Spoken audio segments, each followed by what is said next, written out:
Olson, Here. Rice, Here. Dosher, McCardle, Here. Barrington, Allen, Here. Sharks, Smith. Here. On the agenda is action to award bid for Sandburn Construction Project Phase 1. Well, we have two different motions listed, and I'm probably not going to say a whole lot. I'm hoping that Jeff can just help us wade through this, since this was kind of a complicated bid schedule. First and foremost, I want to thank everyone for making the accommodation on the special meeting.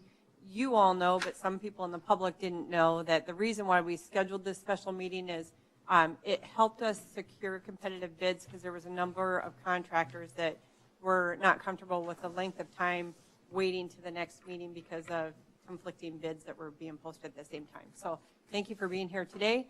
There's two alternatives listed. Both of those alternates include the concrete option, which came in less than asphalt.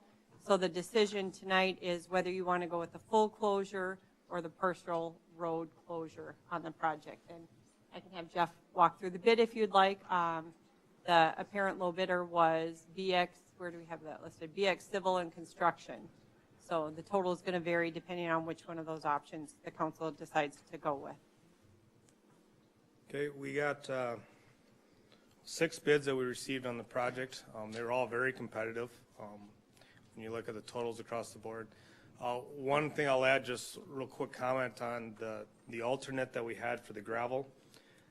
We bid the project with an alternate of city furnished recycled material, and then as an alternate to that, the contractor furnished gravel material. The city has bid that project, and they put a value to the crushed material at around $5 a ton.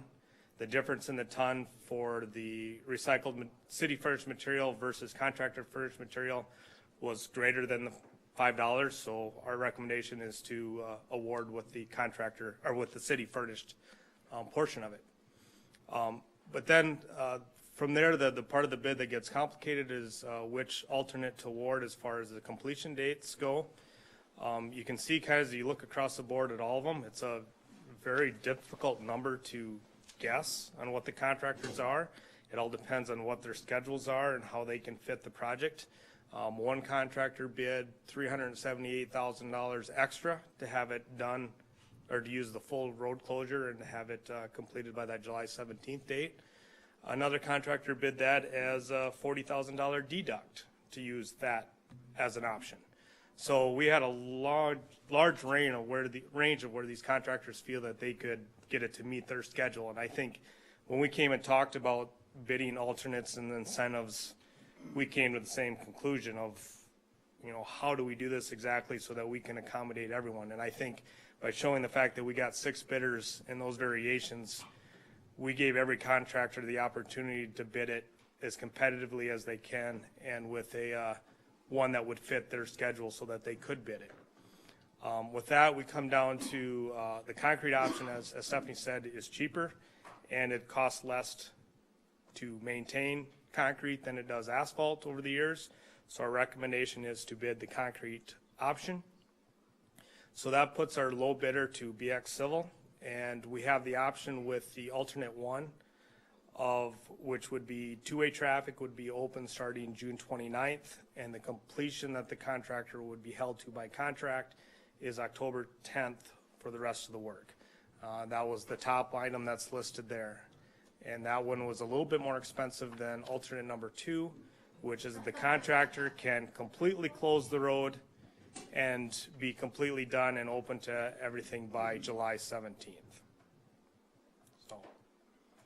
Okay, so if we do the long ways, we're Right. still closed till June. We're still completely closed from around first part of April, whatever weather will allow them to work, until June 29th is what the contract obligations are. And then they have to maintain traffic north-south on the road from there until they're completed, which must be by October 10th. But if we shut it down completely, our completion date is what? July 17th. So if Half we weeks stay, So if you keep it shut closed for 3 extra weeks, we're done. Correct. That is the contract obligation. And So there how was did- no incentive to have them done earlier, was there in this contract or not? To me, in that respect, if you look at his bid, his $40,000 that he put for mobilization for that bid schedule is the incentive that he placed on it for him to get that done. We didn't define an incentive by any means. They And that's figured- where you could see the one bidder was saying, I need $378,000 if you want me to get it done by then. You figured 25 rain days in there? Is that what they said? For the full road closure, you remember what that was? I think it Joe? was 20.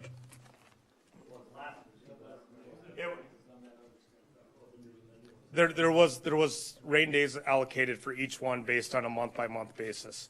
I don't remember which it was specifically for each one, but we'll look that up here. Bruce, what do the business owners think about this? Can you,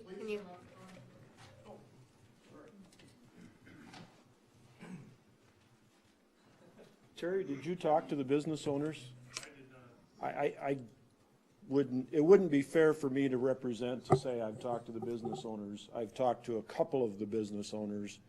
And so, it's not fair for me to say that I can represent them. sure. Okay, well, I see that I talked to 8 of them, so you talked to 8 of them, and what'd they say?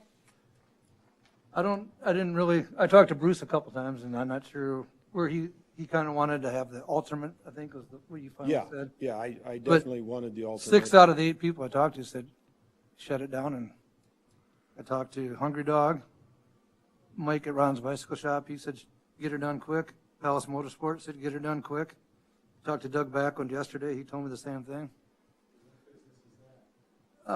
He's got a sign down, he's got a sign, and he's got the old Subway building. And Ann Daly has that, whatever she has down there. She said, get her done. And talked to Josh a couple times on the phone, and he'd like to see traffic go by his place at Marcos. Let me ask this question, okay? Right now, in theory, being done with an extra 2 or 2.5 weeks looks attractive. But based on my legislative experience, a lot of times what looks attractive doesn't turn out to be true, and the 2.5 weeks turns into a month or 6 weeks because of this, that, or the other thing. What penalties, if any, are there for extending? I mean, these businesses say, yeah, get it done because it's only a 2-week difference, but if it's a month or if it's 5 weeks, it might be a different story. And I guess that's why I commented a couple times. They have a contract obligation to get it done by then. How they manage their project, how the construction goes, what the weather does, I can't say they absolutely will have it done by that date. But their contract obligation to have it done by that date, and if they don't, they have a $1,500 a day penalty for not getting it done. Jeff, do you know this company? I've never heard of them. Have the good references? We haven't worked with them through our office. They do a lot of state work, interstate work. They just completed the 6th Avenue project in Brookings Okay.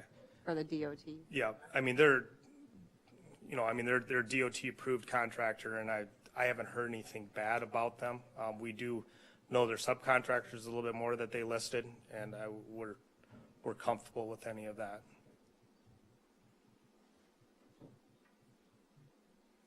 Jeff, what's the substantial completion date in two-way traffic in October? Is it around the 15th? October 10th. 10th? Yep. Okay.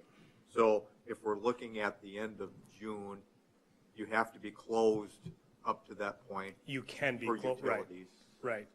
Okay, Right. approximately. Yep, 29th or whatever the day that we had in. yep, And then July, August, September, and October, there's approximately 100 days right. before substantial completion. Of those 100 days, what is estimated to be the number of days that the road would also have to be closed?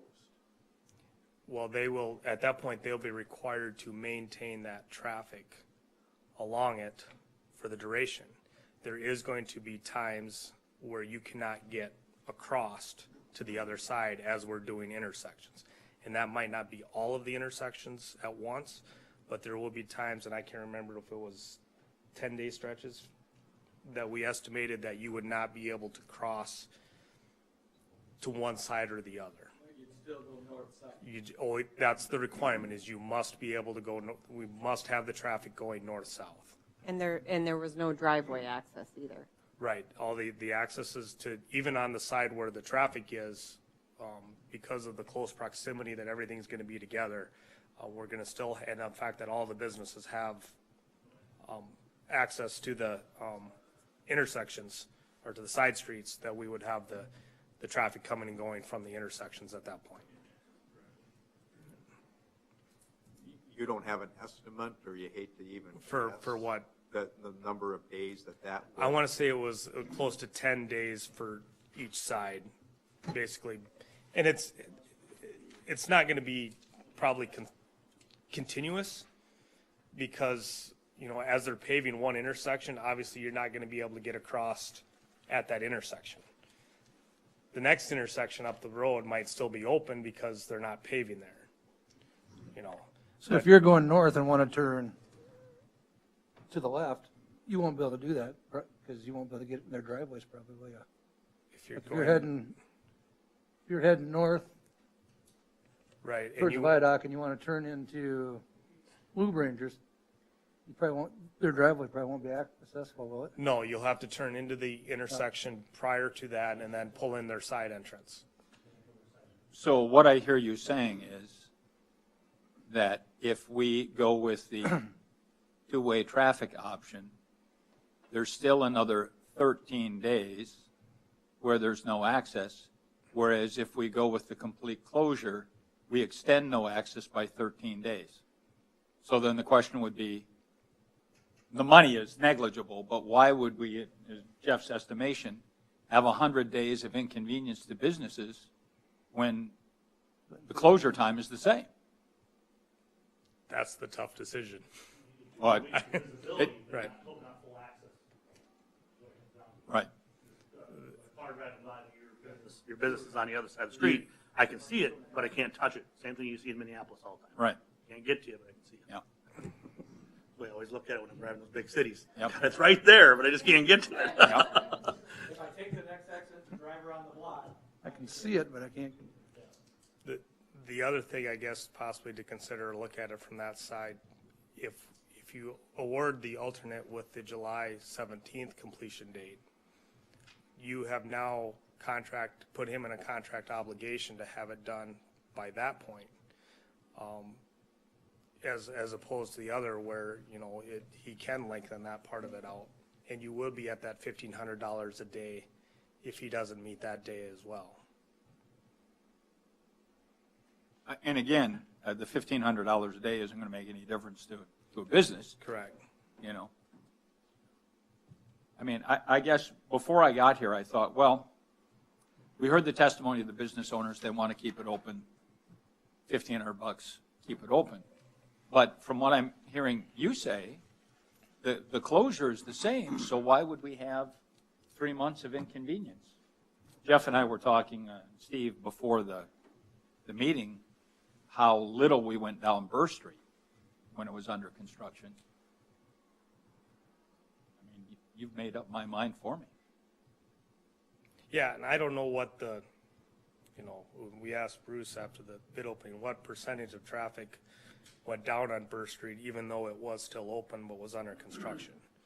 And what percentage of traffic will we see Sanborn go down, even though it's open to two-way traffic but still under construction? Right, because isn't it safe to say, even though two-lane traffic would be open, isn't our duty, or what would we trying to direct traffic to different areas anyway? Our signs would still be up Our signs are saying, go to the bypass or go to Burr Street. right, yes, because we're still taking truck traffic around. Right, we're still. Right, we're still trying to detouring that around. Detour our other traffic away from there anyway, so the real people that are only gonna use those streets are probably gonna be the locals, because they know they can get through, and the tourists are gonna go detour, detour, detour, and they're gonna go follow detour signs, so. And I know where Marcos is at, and I know I can order that, and it's, the tourists aren't gonna be going by there anyway. Sadly to say. Where does the GPS take you during that? I mean, tourists aren't gonna know the way around. Typically down Burr Street, all the way to Seventh and over to Glen Carlson.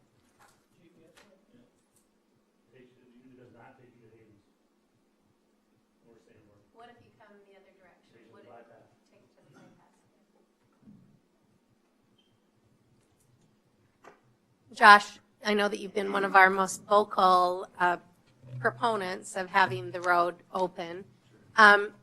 Given, I mean, in light of what Mel just said, the fact that you're still going to be closed the same amount of time, just spread out over a much longer period of time, are you still wanting us to keep that traffic open? I just know the summer months and visibility for me is extremely important. So I can't stress that enough. We're a business that we got to stay in the top of people's minds. Like I think, Bruce is in the same scenario. When they drive by, they see us, they think about us. I don't like either, obviously. I get that it has to get done, but I think we're playing with fire a little bit when we start talking about, a completion that's only a couple weeks. Kevin, thanks for the call today. But that sounds great, if they can fulfill their end of the deal. But who knows what the weather's going to be like, and who knows what challenges they're going to face. And I think also about the businesses that you commented on that are all for it. When I think about people aren't driving to see the Corn Palace and thinking about getting a tune-up at Ron's Bike Shop.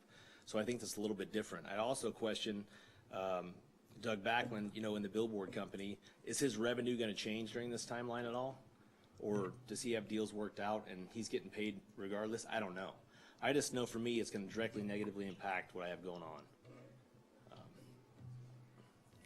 Were you here when they were talking about how even if we kept it open, that there's still roughly 2 weeks where your business wouldn't be able to be accessed from Sanborn anyway? I mean, I realize that's not exactly what was said, but that's the effect. So right, but they're still driving by it, right? Sure, but if we had it closed for an additional 2 weeks, 2.5 weeks, then it would be wide open and accessible, as opposed to, I see it, but I can't get to it, so I'm going to go someplace else. You basically come down to 2 weeks of visibility. You have to be closed until, I know it's June 29th, but I'm just thinking July 1st. You have to be closed. That whole entire place has to be closed until July 1st. And then it's 2 weeks of visibility if we open the other way. I don't know what 2 weeks of visibility is to you, but I'd rather have no 2 weeks of visibility than 3 months of inconvenience where I purposely avoided Burr Street last year, and I will purposely avoid Sanborn this year. And as stated, a lot of locals may do that, but I think for me, my business is based on the tourism industry in the summertime. And even if they can't enter my business, they still drive by it, and we're big delivery. So the more they see us, the more they might look us up on Google and call us for delivery. So it's just. Would some alternative marketing help you, like some brochures in the Corn Palace, or a sign, or something like that? I mean, if it's just a matter of having your phone number out there so visitors can see it. Well, I think it would be key if that's the path you all decided to go down, that you definitely would help in some way, shape, or form promote our business around town, for sure, for all of us. And I don't know what that dollar amount would look like, but I think I would almost expect that, and for sure needed. So. And I guess there's a little confusion on me as far as the timeline and how long it's fully going to be closed down now. When you say 2 weeks, it's going to be completed, by July 1st, the whole project. No. What we're talking about is under both proposals, it's closed till roughly July 1st. And then the question is, do you have the inconvenience until middle of October and limited access? Or do you have no access for another 2.5, 3 weeks, and then have full access and be done? Yeah, I still am a fan of limited access. I think visibility is key, and people flowing down there is important. So I guess that's where I stand on that. Hey, Jeff, in your first presentation, wasn't it 85 days of full closure? Boy, I don't remember Something in that. the dates. Yeah. Around 85 full days. Yeah. Well, that's what's up. Because we shortened some of that up and made it more aggressive than we originally had. That would be partial of April, all May and all June is about 85 days. About July 1st. Now, I just want to make sure, I did pull up an email that we received just before the meeting, and I don't know if everybody had a chance to see it, but the council did receive an email from the Hungry Dogs saying that they supported full closure. So She says in here she was not able to attend. I just want to make sure council all saw that when I had it pulled up.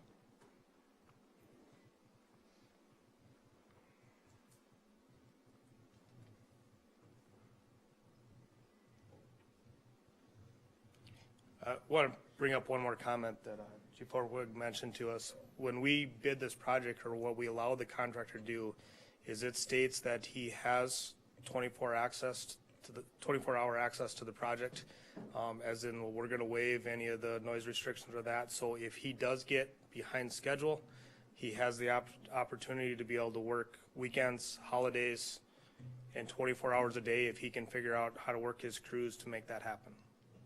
So that would be different than the state project on Burr Street where you didn't work holidays, you didn't work Sundays, I believe. Yeah, and I don't know, and I think they picked it up towards the end of the season too, and all of a sudden we started working. So I mean, you know, and that obviously is driven by weather.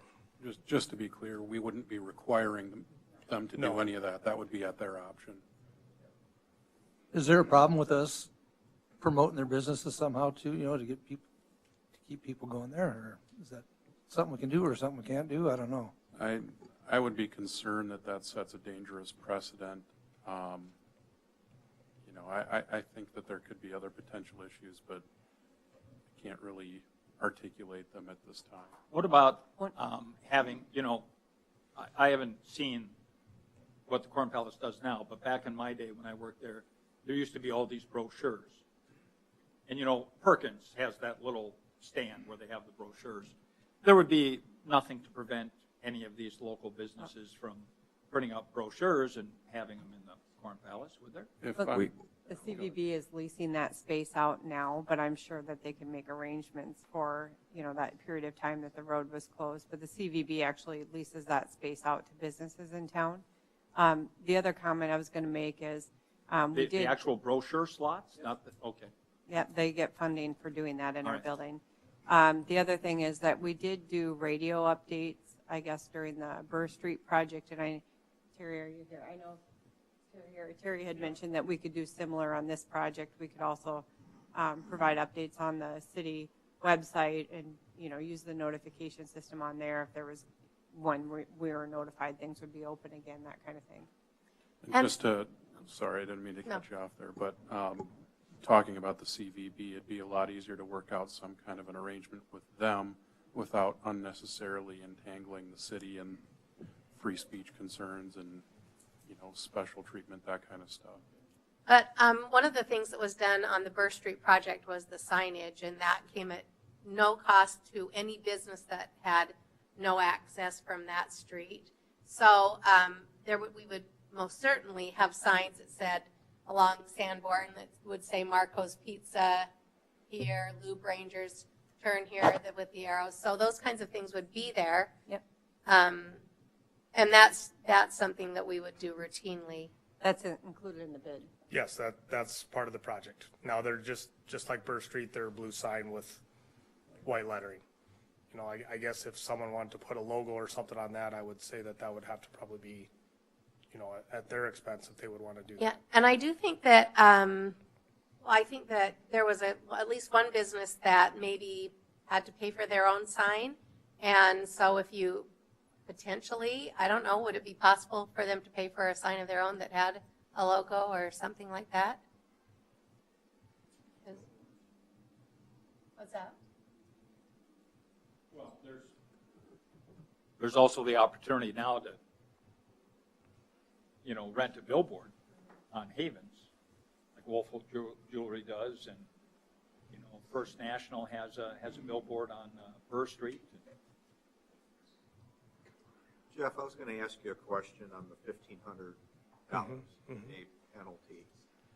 Obviously, there was a reasoning why you selected that amount, and do you think on the size of this project, is it substantial enough that they would really pay attention or work the Sunday if they have to make up for a day or two? What is your thoughts on that? That $1,500 is based on the size of the project and a guidance that's put together by the DOT and the projects they use. When it's a project of a certain size, it's this many dollars. that's what we used for this one. So in your past experience, have you seen that that is a legitimate amount to keep them on task? Or do they say, it's really not that much, so we're just going to extend it another week or so? It all depends on the contractor, and to be honest, the history that I've had with most of the projects I've been in is liquidated damages are not pursued with a lot of aggressiveness. That's our decision. Yeah, Right. and I was just Right. going to make that point that during the pre-bid meeting with the contractors, Jeff, or SPN did stress that there was liquidated damages on this contract, and we would be absolutely enforcing them regardless of what you've seen from the city in the past. So everybody is on notice that you're not meeting the date, we're going to go after liquidated damages. I think if you're looking at this as a week standpoint, it's probably not. If you start getting out there into 3 weeks, into a month, then that's starting to really add up very fast, because it's not work days, it's calendar days. I mean, it's every weekend, every day, regardless of weather,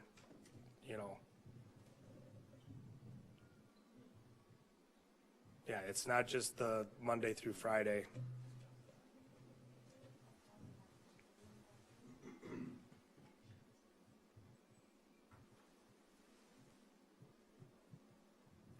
Well, I take a look at this as, if we knew we were going to lose full closure, or at least visibility, I should say, for our business owners for maybe a month, and I don't know what exactly timeline it is, but a bigger substantial amount of time, maybe 2 months or something like that, where we would have to highly focus more on the two lanes open a little bit to get them visibility. But when we're looking at 2 weeks, and I know every day is $1, and it's an amount to every single business owner on there, and I'm glad their business owners are here in Mitchell, but I just really think that we got to take a look at everybody involved, besides the business owners, people in the city of Mitchell, the taxpayers, the residents that live on that street, the people that use that street in the daily business, and I just think we got to take a look at everybody involved. And I know other people within the community that are not directly affected about this, besides actually they can avoid taking Sanborn.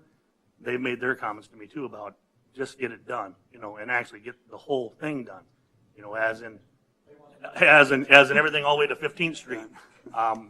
People just want that road done, and I just, like I said, it's going to affect some people involved. I know it's directly affecting pocketbooks, but I truly believe the best ways is to get in and get this thing done for everybody involved in our whole entire community. So with that being said, I'm going to make a motion to approve bid schedule A, bid schedule C, and alternate C8 and alternate 2 full road closure to BX Civil and Construction for the total amount of $1,859.222.70.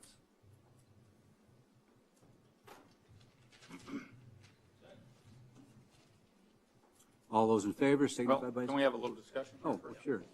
Can I make one comment that I missed in the beginning?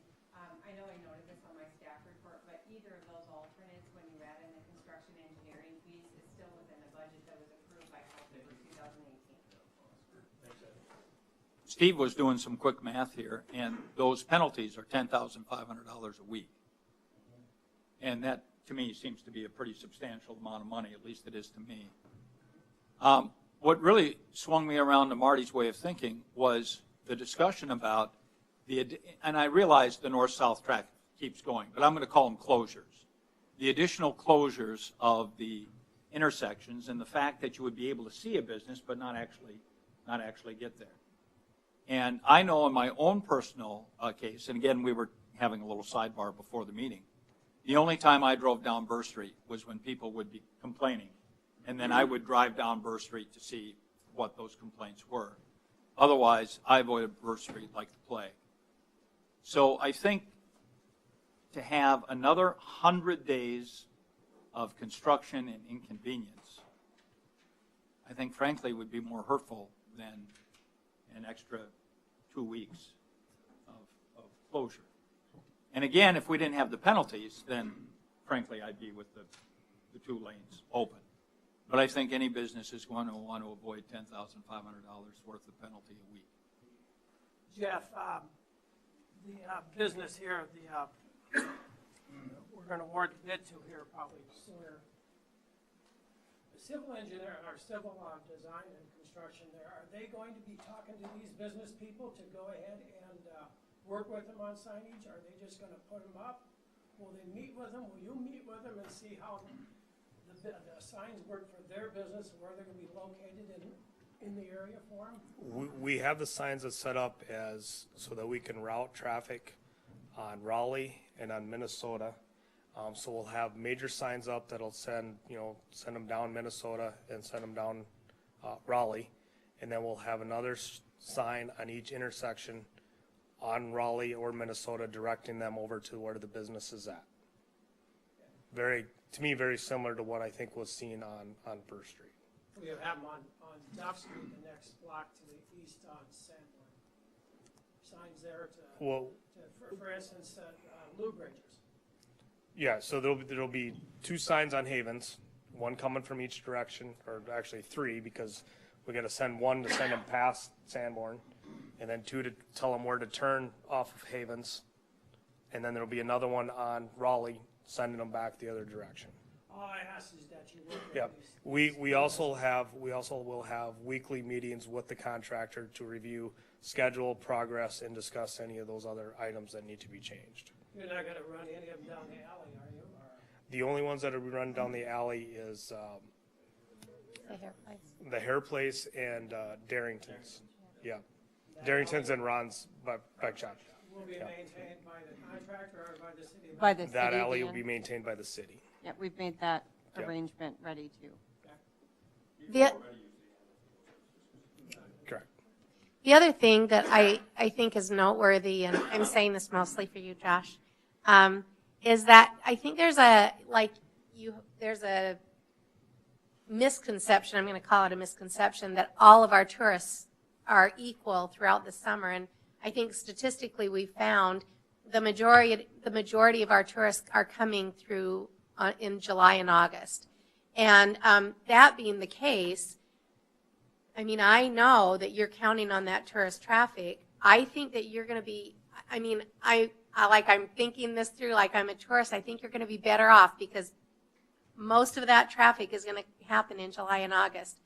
And I think that to delay it is going to, we're going to be cutting off our nose to spite our face and end up losing the whole year.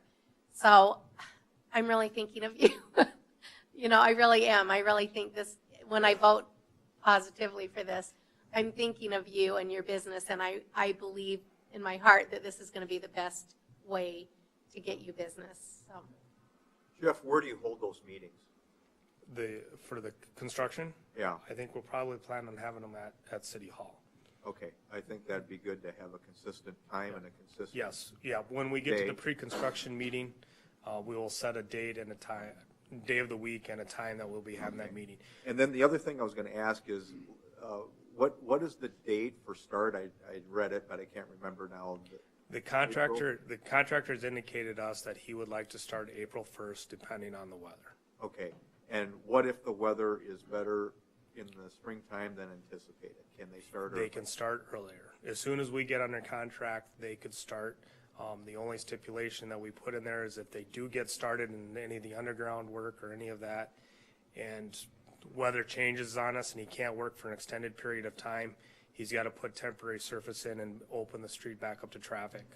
You know, I Right, think and we the said intent 5 would not days. be stretching out this project. It would hopefully keep it at the same time, but maybe stay away more of the summer months and work more in the spring. It would, right, it would reduce our risk of going past the completion date. Well, what the National Weather Service said here too, 10 days ago in the paper, which I am an ad, they said we're supposed to have maybe one of the driest Aprils and Mays we had. So maybe, a little luck. Lately, it's Be open been, by July 4th. it's been easier to build in, It's a goal. it's been easier to build in May lately than it has been in August. But, and I said at the pre-bid meeting to the contractors that, you know, your schedule, if the weather cooperates, you have to be working ahead of schedule. You can't plan on working the last 3 weeks of that deadline, and not do anything prior to, or do partial work prior to that, and then expect, if it rains those last 2 weeks, that you're gonna get an extension. The only way that there's any extensions is if we exceed those specified rain dates.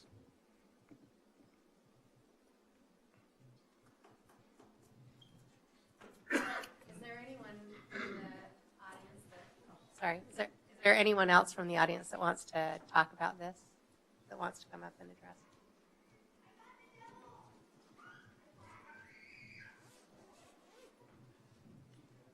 Further discussion, anybody? If not, we had a first, we had a second. All those in favor signify by saying aye. Aye. Opposed, same sign. Motion carries. Next is a motion to adjourn. All in favor?